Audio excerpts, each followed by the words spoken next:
Alrighty guys, so today we're going to talk about one that comes up actually pretty often. I've avoided it for whatever reason, but today we're going to get into it. What causes the fishbowl effect with new glasses? Particularly common with people with a stronger prescription when they've had a change, or if you're one of those people that wears contacts. Oh, we're going to have a long chat today. So hang on and let's get into it.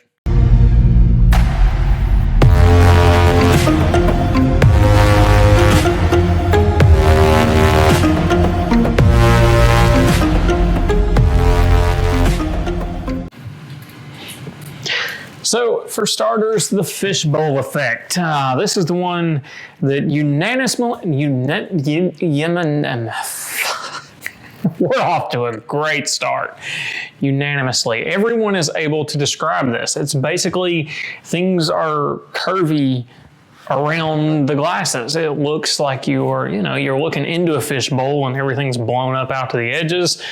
Well, it's kind of the same thing in the glasses. It affects minus or plus prescription, but what it comes down to is the way the lens is surfaced, the way the lens sits in front of the eyes, and basically your perception of the world through that lens. Now, as I mentioned with contacts, yeah, you guys are the ones that need to sit down and hang on a while. But for the glasses wearers that have had a change, now everything's kind of weird.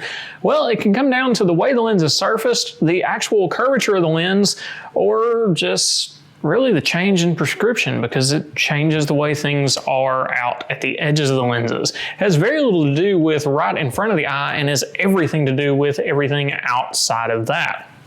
A lot of the lenses today are freeform or toric designs that really take this into account. They kind of calculate how our eye moves through the lens and how light passes through the lens at these various points. This is known as digital ray path technology, where they calculate all this. There's a new version of that now, and that's good stuff, but we're gonna not get into that.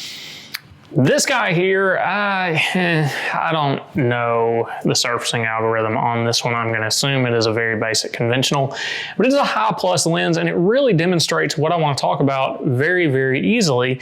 As you can see, even just this little bit here, any movement at all, you can start to see how that magnifies and distorts as we get away from the center. It really shows up well on the camera, and you can see even just a little bit of my hand here, it really shows up. So the optical zone of this that's actually crisp and clear is right here, and then it distorts as you taper off, but as you can see, there is a lot of curvature there. This, from memory, is about a plus 850 with half diopter of cylinder. Nothing too crazy there, but it definitely shows the distortion effect. This guy, the minus lens, kind of the same thing. It's much, much harder to notice on cameras on the minus lenses, particularly because of the way the light passes through the lens. If we turn it around this way, get it up here, you can sort of see how it pulls off. Not nearly as easily as in that minus lens, of course, but you can see it some, not as well, obviously. But there you go. There we can see it a little bit better. So you can see it's kind of that same thing. It's the way it pulls as you get to those outside edges. There's pin cushioning in these, not pin cushioning in the other, because I don't remember the word for the opposite direction.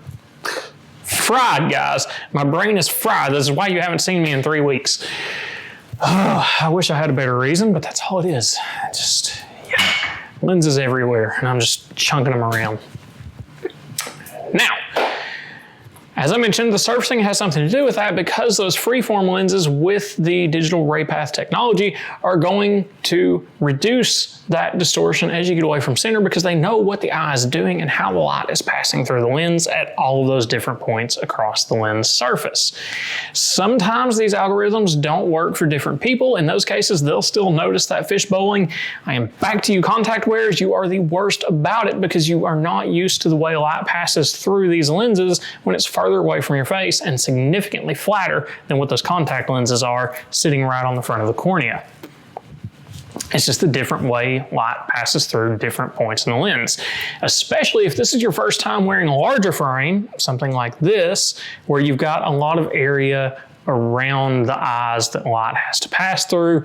The more area out here, the more distortion you've got away from the center. This is when it gets more and more noticeable. As all these factors pile up, you get more and more problems. And I think the reason we hear a lot of this fishbowl term these days, you guys comment on it all the time, is because frame styles have gotten much, much larger, right? Right. So gone are the days of like the early 2000s where the lenses were this big and we had to do everything we could to even squeeze a progressive in there. I hope you were wearing line bifocals or single vision back then, because I fit a lot of progressives in those days. Didn't love it. That's another story for another time. We're not going to worry about that one today. So for getting used to this kind of a fishbowl effect for you contacts wearers in particular, put the contacts away. Don't touch them again. Put your new glasses on. You'll hear me say this in any video talking about adjusting to new glasses, new lens designs, new prescriptions, any of it. The key is do not go back and forth. Put on the new pair, leave them on, don't touch the contacts for a week. You'll be able to switch back and forth just fine. It's just getting there. Of course, all this assumes the prescription is correct and there's no miscalculations there to start with. If that happens, we don't love when that happens, but it does happen. Sometimes the prescription is just wrong. You were having a bad day, you couldn't pick the right power, your eyes were dry, which complicated the matters even more. I told you I was losing my mind. That was a piece of lint that I was grabbing floating through the air. Send help, I am not okay. Yeah, it's not tea time, so we won't get into why my brain is all over the place. More than normal. Important distinction there, more than normal. Now, if you are not the contacts wearer, say you are the high minus prescription that is suddenly seeing things as a fishbowl, but it's fine in all of your other glasses, even the prescription didn't change, or these are even the same size as your other pairs. Oh, or it's the same frame as your other pairs, and now you're seeing it in this one new pair.